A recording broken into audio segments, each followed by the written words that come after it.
Hello बच्चों, कैसे हो आप सभी। तो बच्चों, आज के इस वीडियो में हम क्रिस्टल फील्ड सप्लीटिंग एनर्जी की कैलकुलेशंस करेंगे इन ऑक्टाहेड्रल कॉम्प्लेक्सेस में। तो वीडियो स्टार्ट करने से पहले जो बच्चे नए हैं हमारे चैनल पर, वो चैनल को सब्सक्राइब जरूर कर लें। तो क्रिस्टल फील्ड सप्लीटिंग एनर्जी यानी कि जिसको CFSE कहते हैं, ऑक्टाहेड्रल कॉम्प्लेक्सेस में उसकी वैल्यू कैसे निकालते हैं।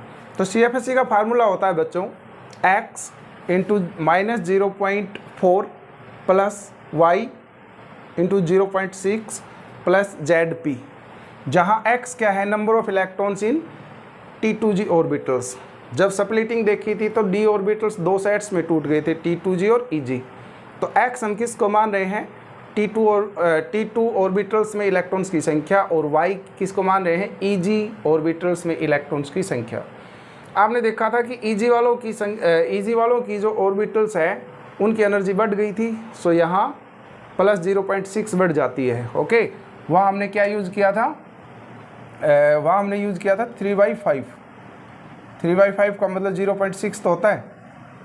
और जो T2G थे उनकी एनर्जी घट जाती है, और कितनी घट जाती है, हमने यूज़ किया था 2/5। 2/5 का मतलब -0.4, राइट। तो और इलेक्ट्रॉन्स इनके साथ हैं, तो सिंपली हमने फार्मूले में क्या किया, इनके बाहर इलेक्ट्रॉन्स लगा दिए। इनके इलेक्ट्रॉन्स को x कहा और इनके इलेक्ट्रॉन्स को y कहा। साथ में हम ZP यानी कि number of pair in the configuration, वो हम सिखाएंगे अभी। और P is the pairing energy. ये नया कंसेप्ट है, नई टर्म है। पेयरिंग एनर्जी क्या है, पेयरिंग एनर्जी का मतलब है कि इलेक्ट्रॉन्स को पेयर अप करने के लिए जो एनर्जी की ज़रूरत पड़ती है, दैट्स कॉल्ड पेयरिंग एनर्जी।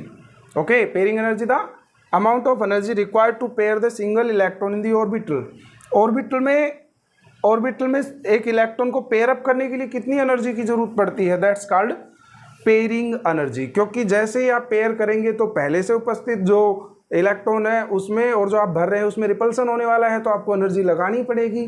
तो जो एनर्जी आप यूज कर रहे हो, जो रिक्वायर है एनर्जी, उसी एनर्जी को क्या कहते हैं, पेयरिंग एनर्जी। ठीक है बच्चों, अब हम ऑक्टाहेड्रल कॉम्प्लेक्सेस में कैलकुलेशंस करेंगे CFSE का। चलो बच्चों, तो कुछ केसेस हम ले रहे हैं, कुछ कॉन्फ़िगरेशंस ले रहे हैं, उनकी क्रिस्टल फील्ड सप्लीटिंग एनर्जी करेंगे। जैसे कि मान लीजिए जब D में केवल एक इलेक्ट्रॉन हो, ओके, वहाँ क्रिस्टल फील्ड सप्लीटिंग एनर्जी कैसे कैलकुलेट करेंगे। तो ये डीजनरेट ऑर्बिटल्स हैं, तो इनमें इलेक्ट्रॉन कैसे भरे जाएंगे बच्चों। भाई सिंगल है तो जस्ट एक इलेक्ट्रॉन फिलअप कर दिया। अब सप्लीटिंग होने के बाद ये एक इलेक्ट्रॉन कहाँ जाएगा, सप्लीटिंग होने के बाद इलेक्ट्रॉन यहाँ से फिलअप करेंगे, क्योंकि यही कम एनर्जी के हैं। ओके, हुंड्स रूल क्या कहता है, लो एनर्जी से इलेक्ट्रॉन्स भरिए, फिर हाई एनर्जी तक चलते चले जाइए। हुंड्स रूल याद करिए, Hund's rule of maximum multiplicity कहता है कि इलेक्ट्रॉन्स को पहले उन ऑर्बिटल्स में भरिए जिनकी एनर्जी कम है, फिर ज़्यादा बढ़ते हुए चले जाइए। तो हम इलेक्ट्रॉन्स को इसमें फिलअप कर दिया, एक ही इलेक्ट्रॉन था, एक यहाँ पर कर दिया। ठीक है, तो CFSE कैलकुलेट करो। CFSE क्रिस्टल फील्ड सप्लीटिंग एनर्जी क्या हो जाएगी बच्चों, फार्मूला सामने लिखा हुआ है, x number of electron in T2G। कितने इलेक्ट्रॉन है, 1। ओके, अंदर कितना है, -0.4। और y number of electron in EG 0, तो ये 0 हो गया, तो सारा factor 0। z number of pair बताए थे, z की वैल्यू निकालने के लिए क्या होता है कि यहाँ कितने पेयर हैं माइनस यहाँ कितने पेयर बने हैं इलेक्ट्रॉन्स के। तो पेयर तो बने ही नहीं है, अभी एक इलेक्ट्रॉन है, तो कहाँ से पेयर बनेगा। तो z हायर केसेस में आएगा, हम ही समझाएंगे अभी। तो z यहाँ 0 है, सो एज इट इज़ 0 हो गया, तो ये P भी 0 हो गया। तो यानी कि इसकी सिंपल सी बात आ गई, इसकी एनर्जी आ गई -0.4। राइट बच्चों, बहुत सिंपल सा कैलकुलेशन है क्रिस्टल फील्ड सप्लीटिंग एनर्जी का। इसमें भी यही आने वाला है। हाई स्पिन और लो स्पिन क्या होता है, देखो जब D1, D2, D3 कॉन्फ़िगरेशंस हो, उनके लिए दोनों ही केसेस में लो स्पिन यानी कि स्ट्रॉन्ग फील्ड यूज़ हो रहा है तो वो लो स्पिन कम्प्लेक्स होते हैं, और वीक फील्ड यूज़ होता है तो हाई स्पिन कम्प्लेक्स होते हैं। स्ट्रॉन्ग फील्ड जब यूज़ होगा यानी कि लो स्पिन कम्प्लेक्स में क्या मिलेगा, ऑक्टाहेड्रल कम्प्लेक्स है ना, जो CFSE है उसकी वैल्यू पेयरिंग एनर्जी से ज़्यादा मिलेगी। ठीक है, अभी 3 तक तो सेम आएगा। क्यों 3 तक सेम कैसे आ रहा है, क्योंकि इलेक्ट्रॉन सेम है, यहाँ भी इलेक्ट्रॉन यही भरा जाएगा। ओके, तो उसकी वैल्यू भी CFSE की यहाँ भी उतनी ही आने वाली है जैसे उसमें आ रही थी, यानी कि स्ट्रॉन्ग फील्ड में आ रही थी। तो CFSE की वैल्यू यहाँ कितनी आ गई, वो फार्मूला यूज़ करते हुए तो क्या आ गया -0.4। जैसे ये कैलकुलेशन किया है ना ऐसे ही CFSE की। तो 2 भरोगे तो भी, तो 2 के लिए क्या आ गया बच्चों बताओ, कि मान लीजिए मैं D1 का आ गया। दोनों ही केसेस में देखो 2 केस कैसे लिखे हैं, 2 प्रकार के लिगेंड्स यूज होते हैं, स्ट्रॉन्ग फील्ड लिगेंड यानी कि जो स्ट्रॉन्ग लिगेंड्स हम कहते हैं, और वीक फील्ड लिगेंड यानी कि जो वीक लिगेंड्स कहते हैं। स्ट्रॉन्ग फील्ड जो लिगेंड्स है वो लो स्पिन कम्प्लेक्स बनाते हैं, उनमें क्या होगा, क्रिस्टल फील्ड सप्लिटिंग एनर्जी की वैल्यू ज़्यादा होगी पेयरिंग एनर्जी से, और इनमें पेयरिंग एनर्जी की वैल्यू ज़्यादा होगी क्रिस्टल फील्ड सप्लिटिंग से। ठीक है, 3 तक तो यानी कि D1, D2, D3 कॉन्फ़िगरेशन इनका सेम रहेगा। इनफैक्ट और आगे भी लिखें तो D8, D9 और D10 यहाँ भी कॉन्फ़िगरेशन सेम रहने वाला है, यानी कि 6 केस ऐसे हैं 1, 2, 3, 4, 5, 6 जिनमें क्रिस्टल फील्ड सप्लिटिंग एनर्जी की वैल्यू स्ट्रॉन्ग फील्ड यानी कि लो स्पिन कम्प्लेक्स में और वीक फील्ड यानी कि हाई स्पिन कम्प्लेक्स में सेम होने वाली है, बराबर आने वाली। तो डिफरेंस केवल 4 केसेस में होता है, D4 से D7 तक। ठीक है, मैंने D1 का उदाहरण देकर के समझाया, क्रिस्टल फील्ड सप्लिटिंग इतनी आ गई। ठीक है, क्रिस्टल फील्ड सप्लिटिंग एनर्जी। अब बताइए, अब हम D2 का करने वाले हैं। D2 का बताइए कॉन्फ़िगरेशन, D2 का करें। दूसरा केस D2 का कॉन्फ़िगरेशन, तो 2 इलेक्ट्रॉन्स भरिए, 2 इलेक्ट्रॉन यहाँ भर दिए, दूसरा इलेक्ट्रॉन यहाँ भरा जाएगा। अब क्रिस्टल फील्ड सप्लिटिंग एनर्जी की वैल्यू इसकी सहायता से बताओ। Number of electron in T2G, कितने इलेक्ट्रॉन आ गए, अब की बार 2 इलेक्ट्रॉन आ गए, तो यहाँ 2 करेंगे, माइनस इनटू में -0.4 हो गया, plus number of electron in EG, वाई का मतलब क्या है, number of electron in EG orbitals, कोई इलेक्ट्रॉन्स नहीं है सो 0 पुट करेंगे, 0 पुट करेंगे तो ये सारा फैक्टर 0 हो गया, और Z कोई पेयरिंग नहीं हुई है अभी, सो ये भी 0 हो गया। आगे वाले फैक्टर दोनों 0 हो गए, सो हम नहीं लिख रहे हैं, सो डायरेक्ट कितना आ गया ये 0.8। ओके, सेम का सेम ये आएगा लो स्पिन में भी, यानी कि वीक फील्ड में, हाई स्पिन कम्प्लेक्स में भी। ठीक है, ओके। डिफरेंस कहाँ आने वाला है, ध्यान से देखिए, D3 में भी सेम आने वाला है। D3 में क्या हो जाएगा बच्चों बताओ, D3 में CFSE की वैल्यू कैलकुलेट करो। D3 में यानी कि D3 कॉन्फ़िगरेशन हो तब CFSE क्या रहेगी, क्रिस्टल फील्ड सप्लिटिंग एनर्जी। तो 3 इलेक्ट्रॉन हो गए, 3 इलेक्ट्रॉन्स यहाँ फिलअप कर दीजिए, 3 इलेक्ट्रॉन हो गए, तो यहाँ X की वैल्यू अब की बार कितनी होगी 3, तो यहाँ पुट करिए नंबर ऑफ इलेक्ट्रॉन इन, अब की बार T2G में कितने आ गए 3, वाई आए नहीं है, EG में अभी इलेक्ट्रॉन आए नहीं है, तो 0 वैल्यू पुट होगी, ZP पेयरिंग नहीं हुई, अभी कोई भी पेयर नहीं बन रहा, तो ये दोनों फैक्टर भी 0 हो गए। हमेशा 0 नहीं रहते, ये तो केस पर निर्भर कर रहे हैं। ओके, तो कितना हो गया यहाँ से 0 पॉइंट यानी कि -1.2। ओके, इनकी इतनी वैल्यू आ गई है। DQ यूज कर सकते हो या del E note crystal field splitting energy, DQ भी यूज कर सकते हो, और मल्टीप्लाई 10 करना पड़ेगा, वो कोई दिक्कत नहीं है, आप डेल O यूज करिए। ओके, 3 केस हो गए क्लियर। ठीक है, अब जो मेन प्रॉब्लम जिसके लिए CFSE में बहुत ज़्यादा दिक्कत आती है वो है D4। तो D4 कॉन्फ़िगरेशन करिए आप। D4 कॉन्फ़िगरेशन यानी कि जब D ऑर्बिटल्स में 4 इलेक्ट्रॉन हो, 4 इलेक्ट्रॉन हो। ओके बच्चों, ध्यान से समझना CFSE की वैल्यू कैसे आएगी। 4 इलेक्ट्रॉन बताइए, तो दोनों ही केसेस करेंगे हम। इसको मिटा दीजिए और ये प्योर हो गया। चलो बताओ, ये भी मिटा दीजिए। चलो जल्दी से बताओ, जब 4 इलेक्ट्रॉन्स हो तो भाई डीजनरेट ऑर्बिटल साइन में 4 इलेक्ट्रॉन्स फिलअप कर दिए। अब सप्लिटिंग हो गई, आपने 3 इलेक्ट्रॉन्स हुंड्स रूल के हिसाब से भरे 1 2 3। प्रॉब्लम है कि 4th इलेक्ट्रॉन मैं यहाँ भरूँ या 4th इलेक्ट्रॉन यहाँ भरूँ। ओके, जब D4 कॉन्फ़िगरेशन हो तब माइंड में आता है कि जो चौथा इलेक्ट्रॉन है मैं यहाँ कर दूँ या यहाँ पर भरा जाए। इसका आंसर मिलेगा, हमें देखना पड़ेगा, दो फैक्टर्स को स्टडी करना पड़ेगा। क्या, क्रिस्टल फील्ड सप्लिटिंग एनर्जी को और पेयरिंग एनर्जी को। यदि क्रिस्टल फील्ड सप्लिटिंग एनर्जी ज़्यादा है और पेयरिंग एनर्जी कम है, ध्यान से समझना, यदि क्रिस्टल फील्ड सप्लिटिंग एनर्जी की वैल्यू ज़्यादा है और पेयरिंग एनर्जी की वैल्यू कम है, यानी कि पेयरिंग एनर्जी जान रहे हो पेयरिंग एनर्जी का मतलब है कि amount of energy required to pair up the electron. तो पेयरिंग एनर्जी की वैल्यू कम है, पेयरिंग एनर्जी की वैल्यू कम है तो क्या होगा, पेयर हो जाएगा, ओके, पेयर अप हो जाएगा। तो ये इलेक्ट्रॉन यहाँ जाने की बजाय, क्योंकि यहाँ इसको बहुत ज़्यादा एनर्जी की ज़रूरत पड़ेगी, क्योंकि एनर्जी का डिफरेंस यहाँ बहुत ज़्यादा है, तो इससे अच्छा है कि ये पेयरिंग कर ले, क्योंकि पेयरिंग एनर्जी की वैल्यू कम है, यानी कि इसको इसमें जाने से ज़्यादा एनर्जी की रिक्वायरमेंट पड़ेगी बजाय पेयरिंग के, तो इससे अच्छा पेयरिंग कर लेगा। देखिए समझने की बात है कि यहाँ ऑक्टाहेड्रल यानी कि क्रिस्टल फील्ड एनर्जी की वैल्यू बहुत ज़्यादा है और पेयरिंग एनर्जी की वैल्यू कम है, तो ये कम एनर्जी वाला काम कर लेगा, यानी कि पेयरिंग कर लेगा। तो जो फोर्थ इलेक्ट्रॉन है वो यहाँ चला जाएगा। समझ आया? ये तब है जब स्ट्रॉन्ग फील्ड हो, यानी कि जब जो CFSE की वैल्यू है पेयरिंग एनर्जी से ज़्यादा हो। चलो कॉन्फ़िगरेशन आ गया। अब CFSE की वैल्यू कैलकुलेट करवाओ क्रिस्टल फील्ड सप्लीटिंग एनर्जी की।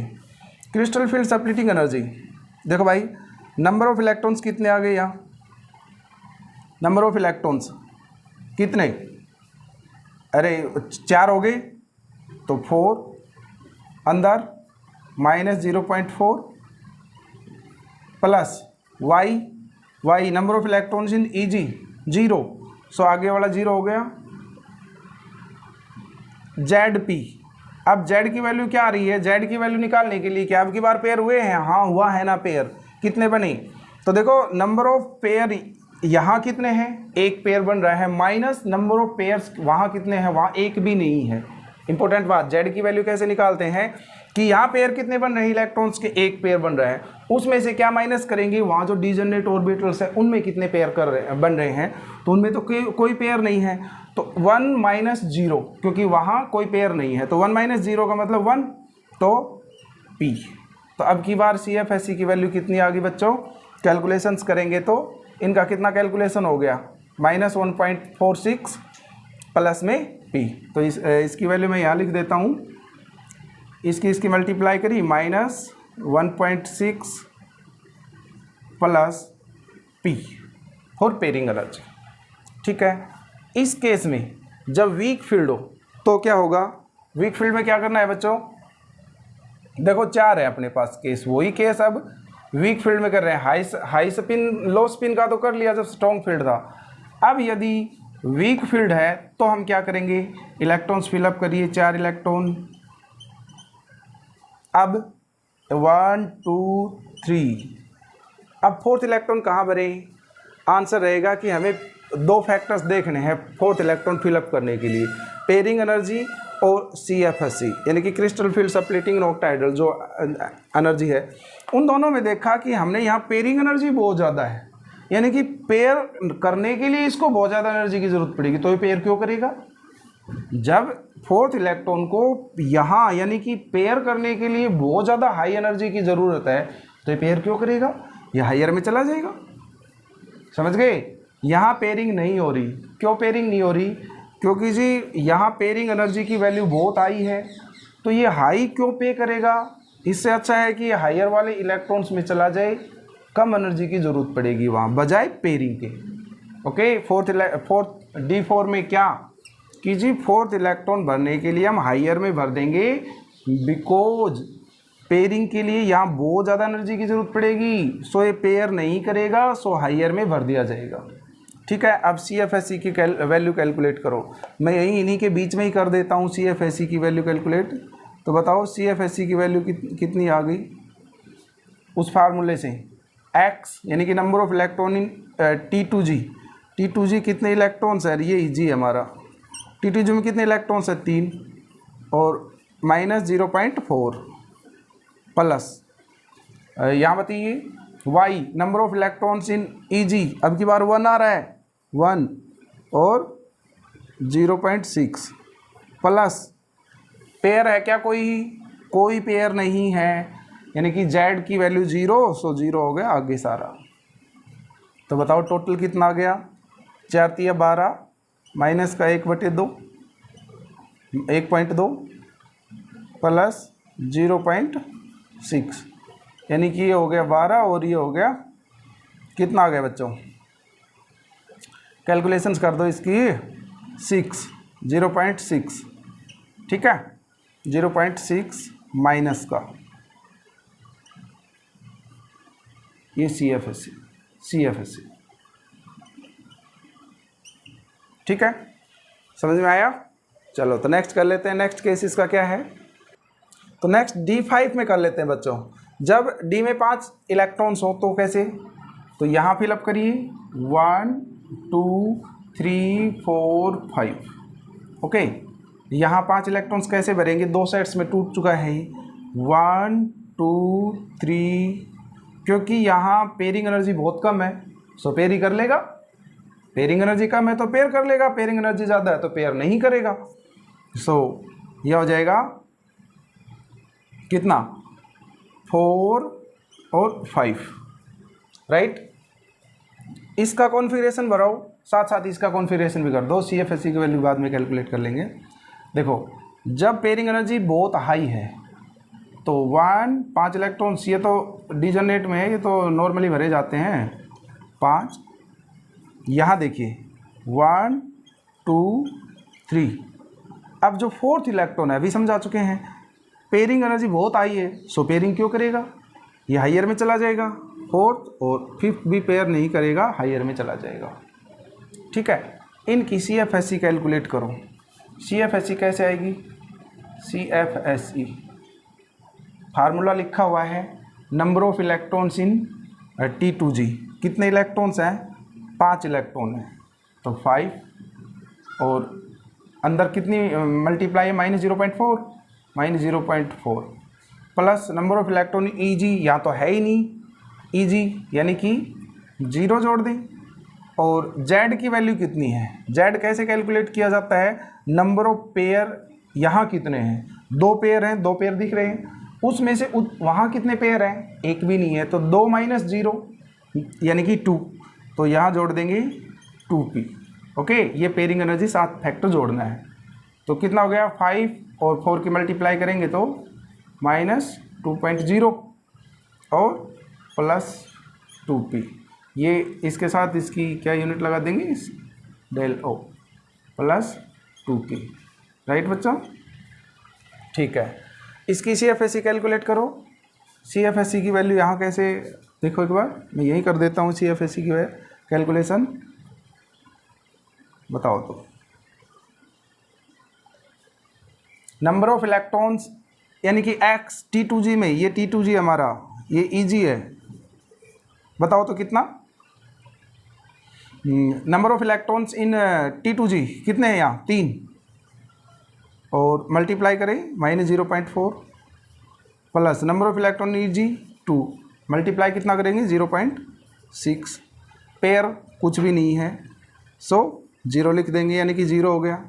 तो टोटल बताइए कितना आ गया, यहाँ 4 माइनस का 1.2 और यहाँ प्लस का 1.2 ΔO, सेम है, घट गए, 0 हो गया। CFSE 0, crystal field splitting energy 0, यानी कि वेरी स्टेबल, क्योंकि जब 0 एनर्जी की वैल्यू होती है तो स्टेबल कॉन्फ़िगरेशन होता है। तो स्टेबल समझ गए क्यों, क्योंकि प्रत्येक में सेम इलेक्ट्रॉन्स प्रेजेंट है, राइट। तो नेक्स्ट केस कर लेते हैं। तो बच्चों D6 का कॉन्फ़िगरेशन कर लेते हैं। D6 में देखो, आप एक इलेक्ट्रॉन पहले भरोगे फिर पेयरिंग कर दोगे। यहाँ पेयरिंग नहीं करनी, क्योंकि पेयरिंग एनर्जी पेयरिंग करनी है क्योंकि पेयरिंग एनर्जी कम है। सो 6 इलेक्ट्रॉन यहाँ ऊपर वाले में नहीं गए, क्यों, क्योंकि पेयरिंग एनर्जी कम है इसलिए पेयरिंग कर ली। ओके, इसमें पेयरिंग एनर्जी ज़्यादा है तो 5 इलेक्ट्रॉन तो एक भरिए। ओके, सिंगली ऑक्यूपाइड हो गए सारे ऑर्बिटल। अब चौथा इलेक्ट्रॉन है, अब 6th इलेक्ट्रॉन के लिए पेयरिंग होगी ही होगी, क्योंकि कहीं भी भर दीजिए पेयरिंग तो होने वाली है। तो क्यों ना हम पेयरिंग यहाँ पर करें। ओके, इसमें इम्पोर्टेंट बात यही है कि जी 5 तो भरने के बाद जो चौथा इलेक्ट्रॉन है उसको हम यहाँ लिखें कहाँ, तो आपका आंसर रहेगा कि लोअर एनर्जी वाले यूज़ करो। ओके, पेयरिंग यहीं से स्टार्ट करो, तो इसलिए हमने यहाँ फिलअप किया। ऐसे ही D7 में भी होने वाला है, राइट। D7 आप खुद करेंगे, मैं D6 तक करवा रहा हूँ। अब crystal field splitting energy calculation करिए। देखो बच्चों, क्रिस्टल फील्ड सप्लीटिंग एनर्जी के लिए क्या होगा, x number of electrons in T2G कितने हैं 6, और अंदर कितना मल्टीप्लाई करेंगे -0.4, कितना हो गया